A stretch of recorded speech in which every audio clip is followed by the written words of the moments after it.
Hi, everyone. Welcome to the Female Founder Series. I'm Rachel Allard, back with you today.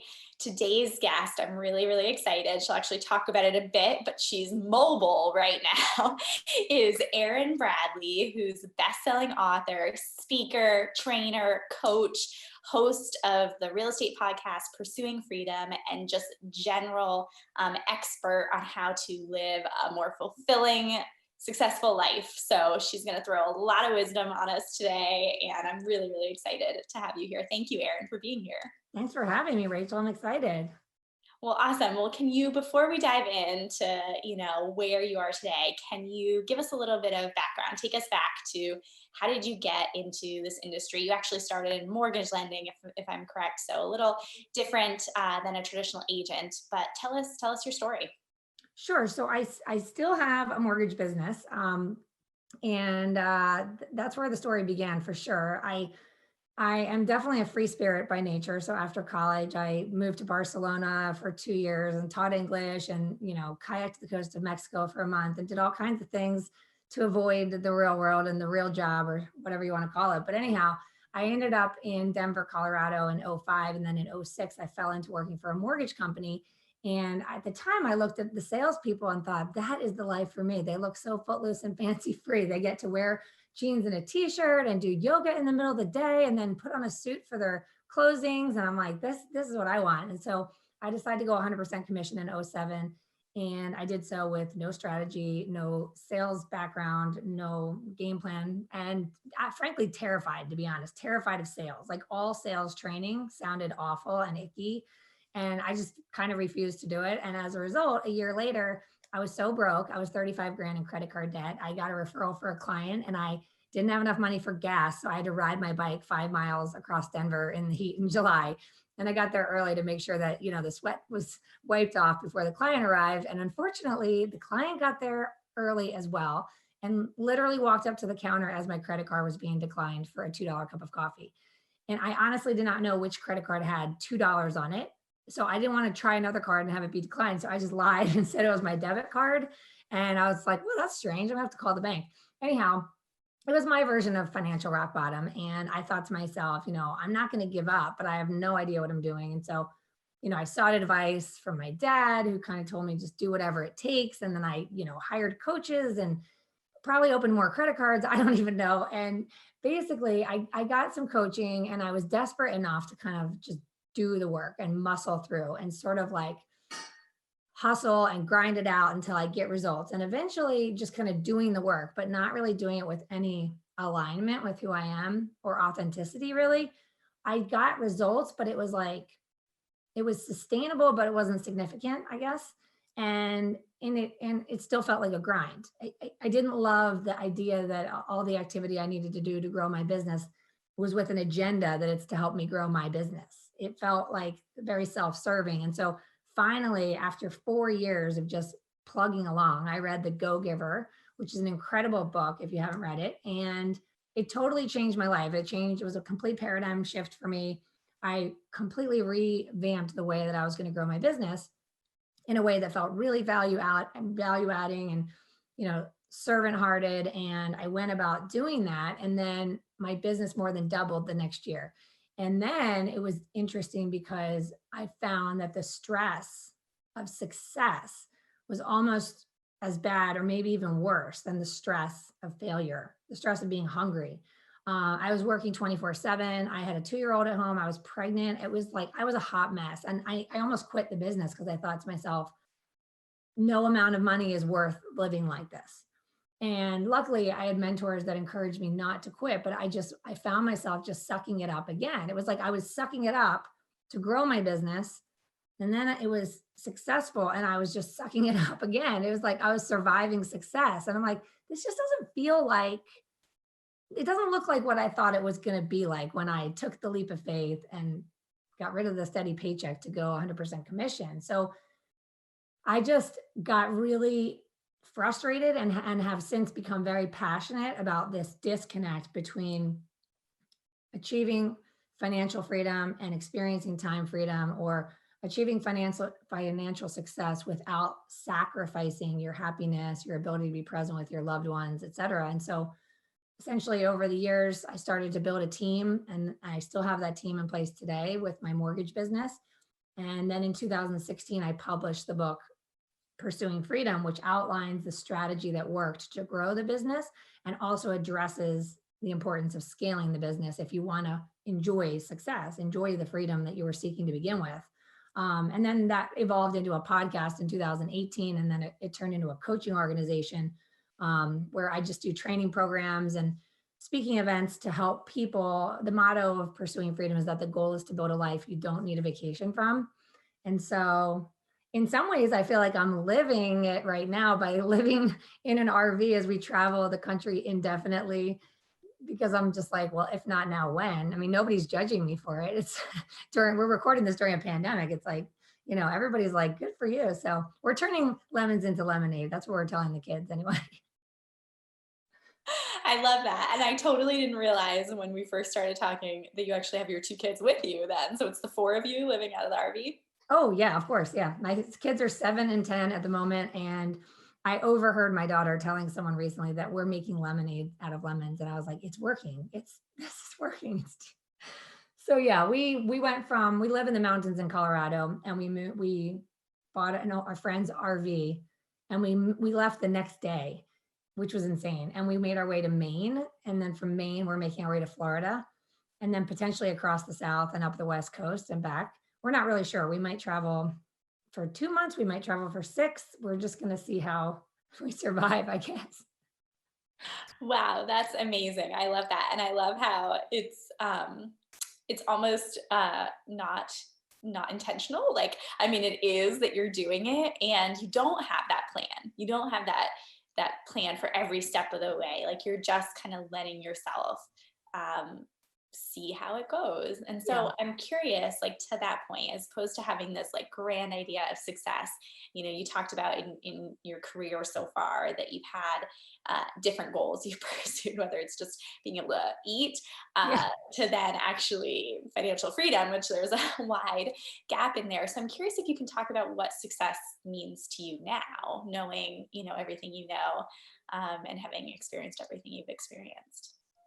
Well, I think that, so what's interesting about the podcast, what I've learned, and I'm sure you're learning, is that there's an incredible amount of diversity amongst successful individuals and happy individuals. And when I say diversity, I mean, you know, personality, education, where they grew up, what they enjoy doing, what they don't enjoy doing. And what I found is that the happiest successful people are the ones who know themselves well enough to know what they're good at, know what they enjoy, and build a business and build a life around that. And they're unapologetic. Like, I know I talk about this all the time, but I know a very successful realtor who does not work summers, which would make most realtors cringe, because they think of this programmed idea that that's the busy season, and how could I ever, and I could never, and I shouldn't, and I couldn't, and what would people think, or whatever. But she is living proof that she is living a life with purpose. Her boys are her most important thing to her. She is a single mom, and she said from day one that I will not take time away from them during the summer when they're off from school. And that was simply a decision. And there's a saying that decisiveness takes courage, because it means being willing to say no to other options. And so for me, I mean, success is going to vary for everyone, but how I measure success is, am I living in alignment with the true values that I say are my values? Like, if I say I became self-employed so I'd have more time for my kids, but with every time I'm with my kids, I'm preoccupied and distracted and stressed and worried and overwhelmed about everything going on at work, then am I really doing this job for my kids? Because if I'm not truly present with them, I'm not awake to the present moment, then that's just a thing that people say. It's just an excuse. So it means being willing to make decisions in spite of your fear, and to continue to make those decisions, to continue to ask yourself, how's it working out for me? How do I feel emotionally today? And how am I showing up in the world? What kind of impact am I having on the people that matter most, which includes my clients, my employees, my partners, my friends, and of course, my family and my loved ones. So it's just constantly asking yourself, am I living in alignment with my values? Am I operating at my truest potential? And if not, am I willing to make a choice today? I believe that freedom, ironically, the business is called Pursuing Freedom, but I've come to understand that freedom is not some elusive thing in the future. It's actually available to all of us to choose it today because we're free to make a choice. The only thing holding us back from making decisions about how we want to live our life, first and foremost, and then how we're going to design our business to support that vision, the only thing holding us back is our fear of failure, our fear of letting people down, our fear of what people will think of us. If we can unpack that or remove the fear or recognize it for what it is and make choices in spite of it, miracles start to happen.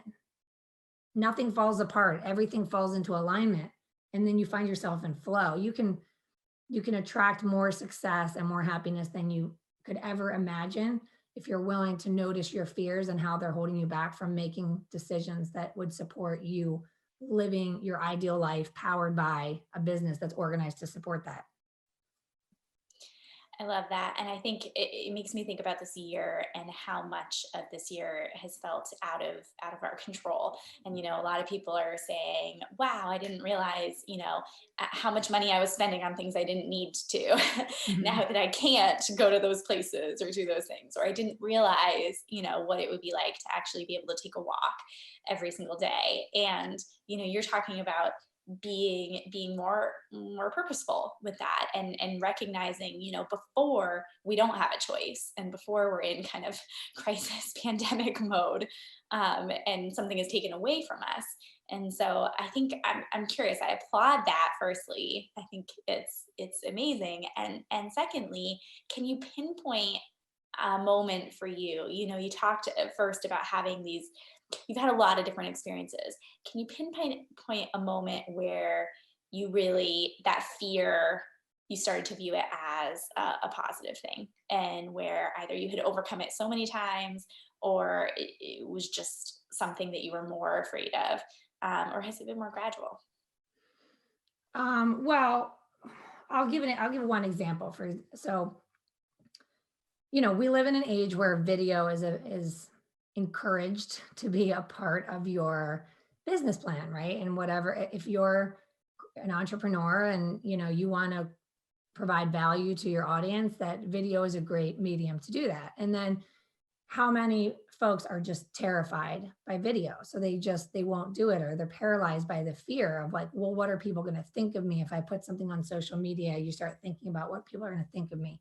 Well, one thing that happened was that when my father passed suddenly of a heart attack, all of a sudden I found myself without the same energy level that I typically had, right? When you're grieving and you're struggling and you're just like trying to get through the day and you kind of run out of steam sooner than you usually would.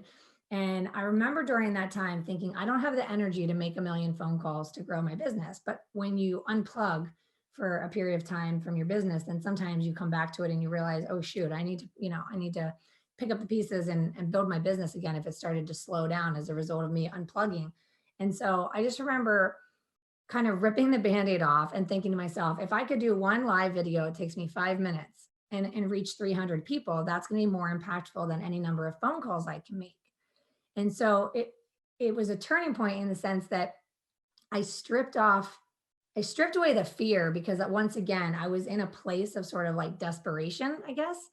And then all of a sudden I started getting all this positive feedback. So I would see people who would be like, I'm seeing all your videos. It looks like everything's going awesome for you.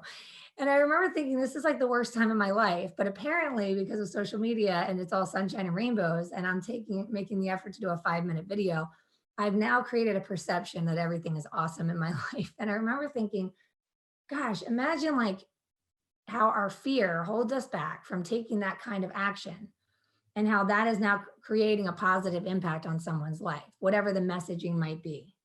And so when you recognize that fear is just simply believing in an imaginary future outcome that's negative and highly unlikely, and then you take action in spite of it, hopefully you don't have to be in like desperation and despair to notice fear and act in spite of it.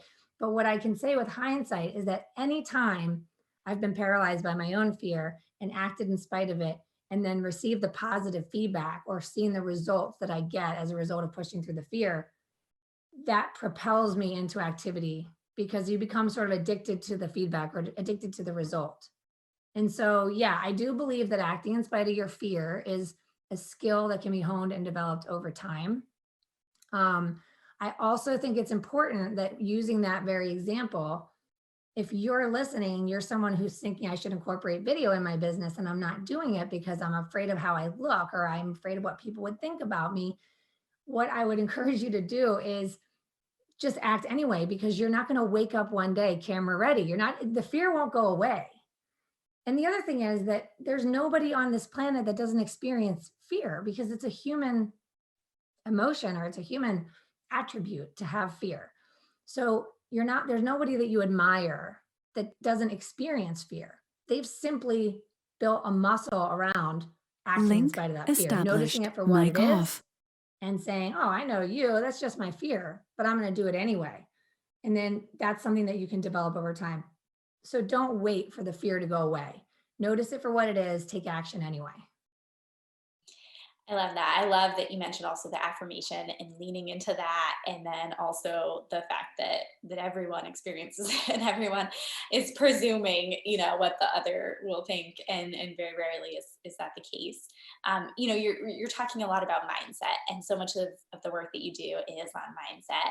And you also have a saying that, your business and pursuing freedom is built on mindset plus systems plus a great team. So can you talk about the other two components a little bit too? Like, what are the systems that you've developed and where you found success over the years as an entrepreneur, and then also the team part?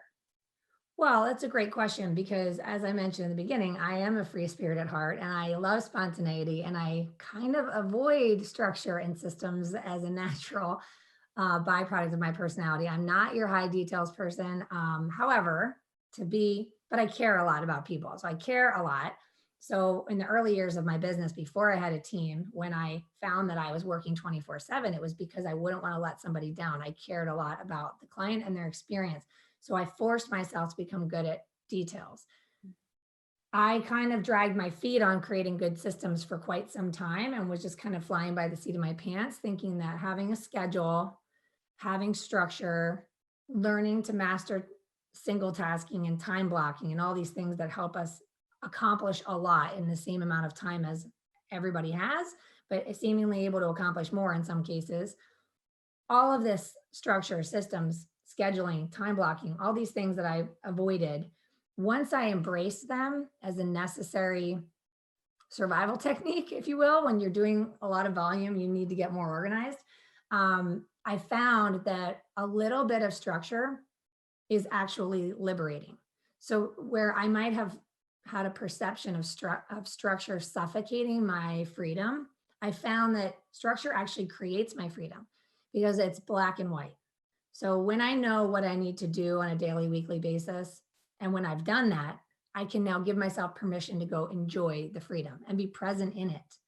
So all it means is that if we're protecting this time right now, right? We're not on our phones. We're not multitasking. You and I are in this together, and I'm not looking at my phone and I'm not concerned about it, right? When I get done here, I'll respond to text messages, emails, and phone calls and say, oh, sorry, I didn't miss your call. I was just busy doing something, right? I'm protecting this time for you, Rachel.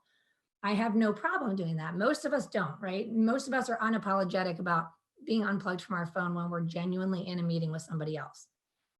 However, it's extremely challenging, especially for an entrepreneur who's trying to write the rules of their own business, to protect that time for themselves or for their loved ones. So, how many people are rolling over in the morning checking emails right before they fall asleep at night, checking emails at red lights and in line at Starbucks, like constantly feeling this compulsion to be checking, checking, checking. If I'm not genuinely occupied by somebody else's agenda, I can't seem to protect that time. So I feel compelled to be multitasking all day long, always plugged in, over connected, over committed. In reality, we can protect our time with our loved ones or for our workouts or to simply read a book and work on our mindset. We can protect that time just as easily as we protect our time that we spend with others. It's just a decision we have to make. And so I really challenge people not to be constantly checking, like carve out an hour, 1 or 2 or 3 times a day, whatever your business demands, and work through your emails all at once. Don't make things that are not urgent more time sensitive than they need to be. I love that. And I love that. I think you're absolutely right. The self prioritization is the hardest part, right? And the prioritizing others almost comes naturally. Part of that self prioritization for many in this industry is actually learning. And, I love the real estate industry because, it's a bunch of entrepreneurs and independent contractors, same financial services, similar, though a little different. And, people are constantly, there's kind of two sides that you hear the people who are investing in themselves and they're like, I'll pay to go to that conference because I know I need to know what's coming next. And then people who are sort of afraid to take that step, and many of the people we've talked to wish they took that step sooner, wish they built a team sooner, wish they started to invest in that learning for both themselves and that team sooner. So I am curious. I mean, what does your business look like from a structure standpoint? Like, do you have a team? Do you have other people you're delegating to? And how are you, like, what is your self prioritization look like in terms of, as an entrepreneur, like making time for learning, or, other things that are important to you? Well, for one thing, I encourage everyone to do the same, but I have a saying that mornings are for me. And Mm. so I don't roll over and check my emails. I don't have my emails on my phone until I'm ready to read emails if I want to read them from my phone. So that's just going into my settings and changing those settings to prevent myself from the addiction of just clicking the icon, even when there's no alerts there. It just reminds me that, oh, yeah, I'm not supposed to be checking email right now. So it's easier said than done. This is like we are all addicted to our phone. So um, putting structure in place where I start the morning with intention always. So getting up, and before I respond, react, or pay attention to everyone else's agenda, I'm going to work on myself: meditation, reading, journaling, exercise, basically just getting my mindset in the place where I know that I'm operating at my peak performance, so that when I start to give myself away to others, I'm giving away the best version of myself, not the version of myself that woke up and was either exhausted or maybe anxious or overwhelmed or worried. Because if we roll right into reactive with that state of mind or emotion, it's going to impact the whole entire day and our whole entire life. So first and foremost, take the wheel of myself and say mornings are for me. In terms of my team and like what I would recommend in terms of should I have started sooner, 100%. I should have thought about this. Everyone should think about their business as a business owner, and none of us are good at everything. I'm good at things that you might not enjoy or might not be good at, and vice versa. And once I started building a team, I found that I could find individuals whose strengths complement my strengths and make up for my weaknesses. And so previously, as a one man band, or anyone who's listening who's a one man band, is that you're trying to do all the tasks. And as a result, you're depleting your peak energy. Okay. So when we're having fun, when we're doing stuff that we love to do, whether it's personal or professional, our light turns on. Our light shines bright. There's a magnetism to us, right? There's a glow that you feel after you've just had a fun time and had a laugh with somebody, right? That you carry into the next interaction in your day. But when we're doing tasks that we're not great at, or we don't enjoy, or both, what we're doing is we're giving we're giving permission to let our energy be depleted. And then we're showing up at those great important meetings with our light dim and it's falling flat. And that's when the work feels like a grind. And that's when our fears start to creep in and we start to worry that this business isn't predictable, that we don't have control over our future or anything like that. So the negativity all starts to spiral. And when you start to identify, when I feel a little bit of dread or procrastination about this unchecked box, I'm going to question it. If I'm pushing this unchecked box to tomorrow and then to next week, I'm going to question that. Why? Is it because I don't love it? Just because I loved it 3 years ago doesn't mean I still love it today. Is it because I'm not great at it? I became great at it because I needed to master it because I care about the experience my clients get. But am I the only person that can do it? Because if I'm not great at it, or I don't enjoy it, or both, chances are I'm falling a little flat. My light's a little dim. So this is where you find people that love doing those tasks and activities, and let your career be an evolution. You don't have to stay doing the exact same batch of tasks from the day you start out till the day you retire. We're evolving as humans. Our priorities change and evolve. Our likes and dislikes change and evolve. What matters to us changes. So be willing to let your business evolve with you, and be willing to surround yourselves with amazing people and create great opportunities for other people in the process.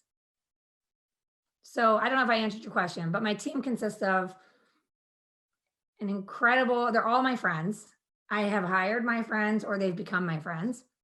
So I have 3 salespeople, um, 3 operations people, and an amazing new addition to the team that is marketing and admin. And together, I look at the 7 of us, 8 of us. There's 8 of us now. Holy cow. There's 8 of us. And I think that together we make a superhuman. Because as a one-man band, I was just like forcing myself to be good at things that was depleting my energy, which was derailing my effectiveness and productivity, which was making the business feel stressful and overwhelming. I find the less I do, the better my life is, the better my business, but with more passion, more energy, and more productivity in the end. That's really good good perspective. I mean, the less you do, the the more your business grows. And I think a lot of people can certainly relate to that.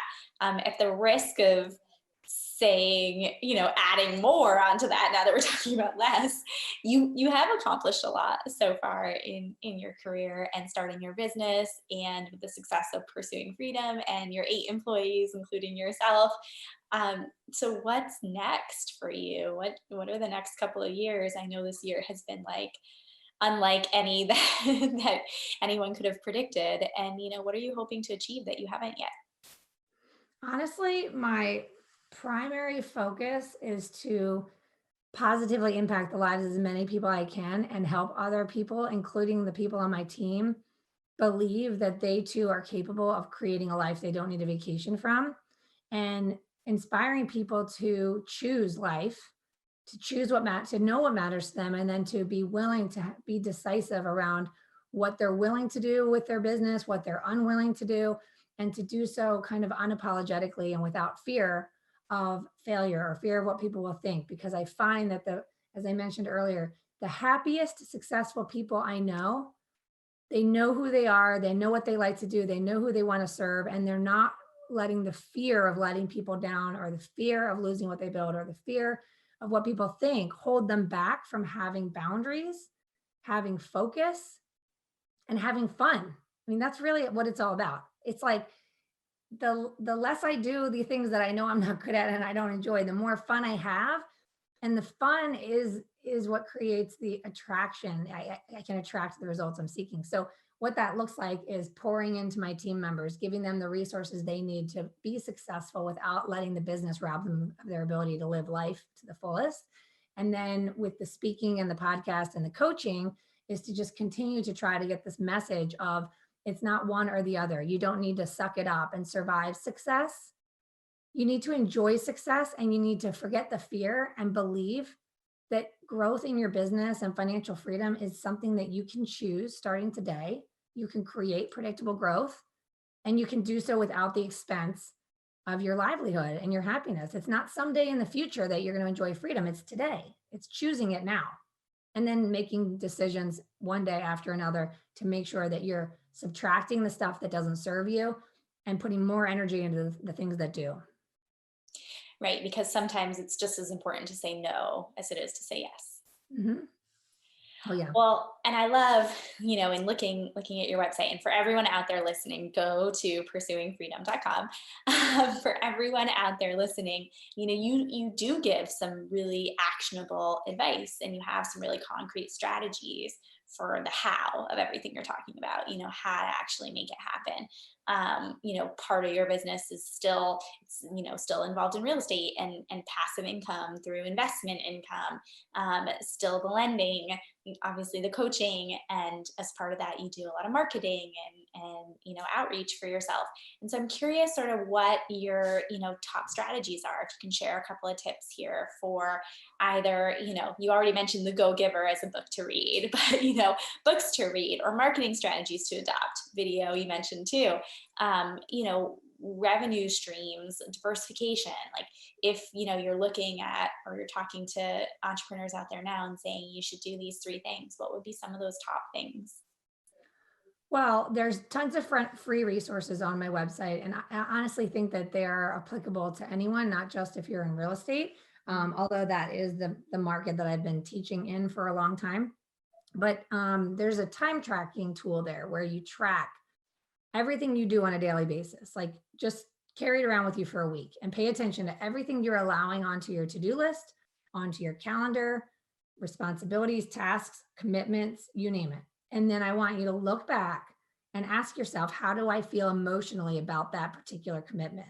Meaning, if I did it, how did I feel energetically when I was done? Did I feel jazzed? Was I fired up? Was I excited? Or was I left like drained and then finding myself not in the mood for those important activities, whether that be my being present with my kids and playing with them on a trampoline, or whether it be making sales calls and, setting up appointments with people. Like if you find yourself not in the mood, chances are there's things that you're doing on a daily basis that are draining your energy.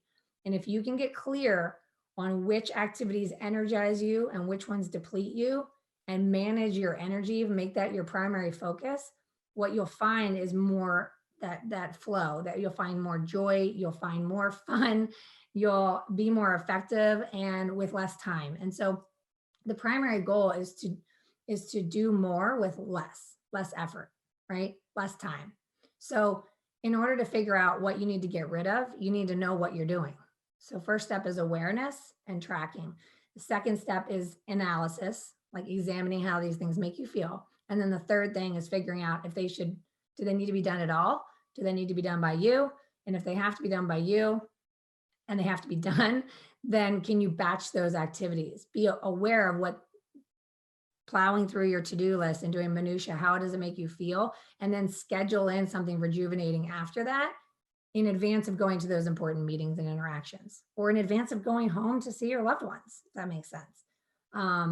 So, go to the website, download the free tools. There's also webinars there, Master Your Life and Business. There's a 5-step guide to more referrals that kind of gives you the cliff notes of the book and the strategy on how to build your business by referral in a way that feels fun and easy and authentic. And then just contact me if you have questions or feedback. I'm always happy to be a resource. Awesome. Well, last couple of questions. So I'm curious, you are traveling around right now in an RV with your two kids, as you already mentioned. How else has this year been different for you? And just in terms of what you're seeing from your clients and just kind of hearing from others, what do you think, looking ahead and knowing that this might be the normal that we live in for a little while? Like, what do you think are some of the things everyone should be mindful of that each other is also going through, and that, the industry, the business world, maybe the world at large, maybe needs to think a little bit more about or be more mindful of? Well, I mean, I think the big takeaway for 2020 is that, when this happened and everybody went into quarantine, Zoom blew up, Zoom happy hours were happening and Zoom meetings and all this other stuff, right? And what I think that is an indication of is that we are starved for human connection.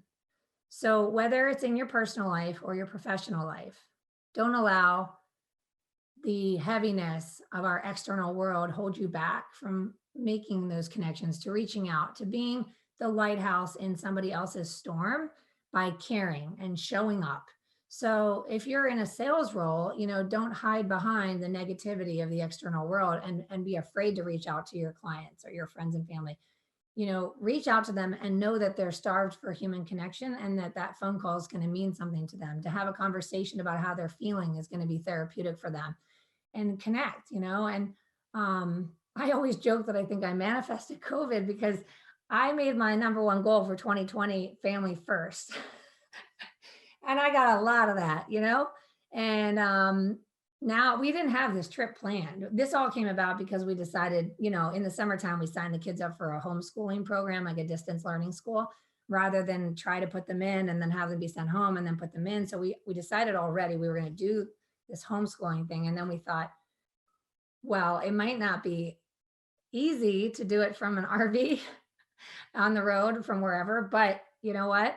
It's worth a shot. So we're visiting all of our best friends from childhood, best friends from college and high school, and cousins and siblings and parents and everybody else along the way. And so this is a people-based trip, not more so than sightseeing, if that makes sense.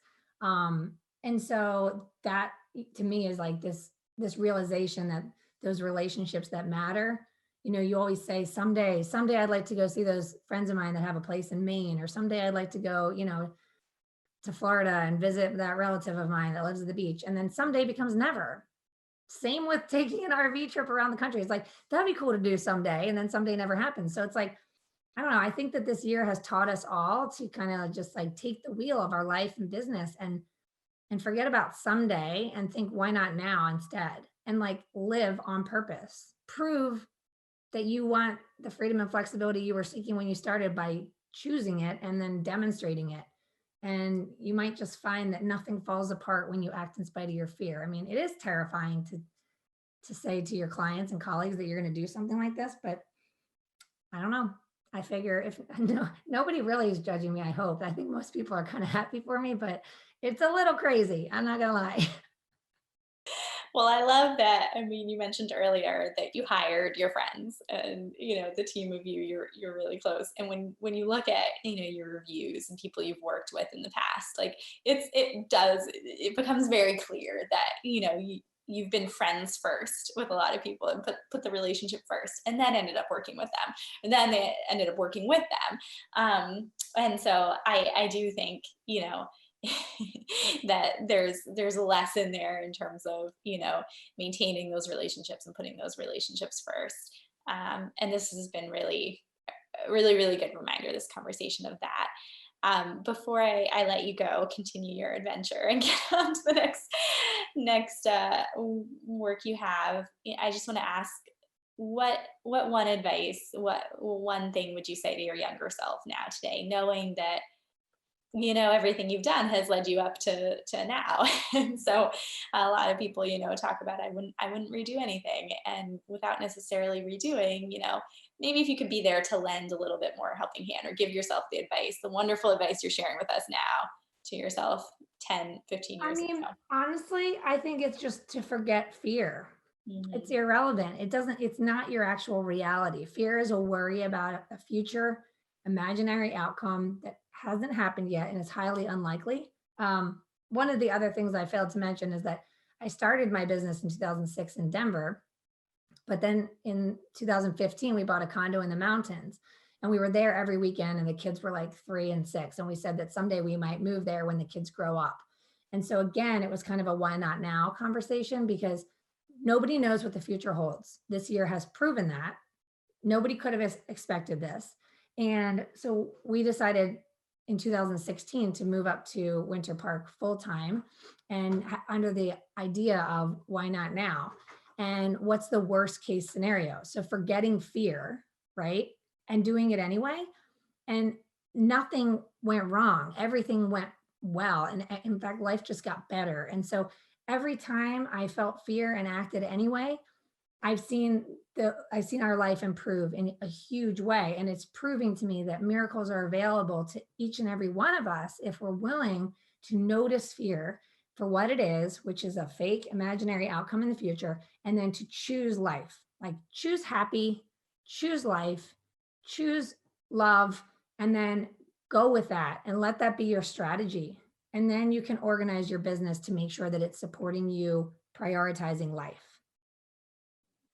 I love it. And that applies to everything, not just real estate, as you mentioned. So, Erin Bradley, this has been amazing. Thank you for sharing your insight with us. For everyone who joined late, this is our Female Founder Series. I'm Rachel Allard with Union Street Media.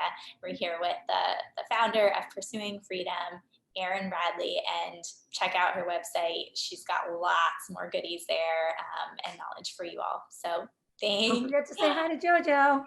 Hi, Jojo. Have a great rest of your trip. Thanks so much for being here. Thank you. Appreciate you, Rachel.